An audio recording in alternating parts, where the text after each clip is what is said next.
Bone Bas Traoré, yon boss c'est Sokode, Soge Baya Timda Baya Sogodei, Sogodei Blene,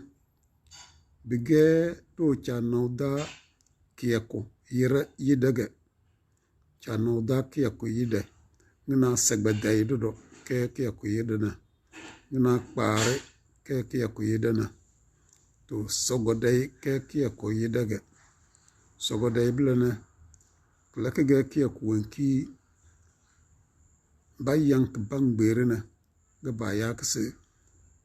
the Daurena, the Daure, the Vena Wure, Kieko Vena Wure,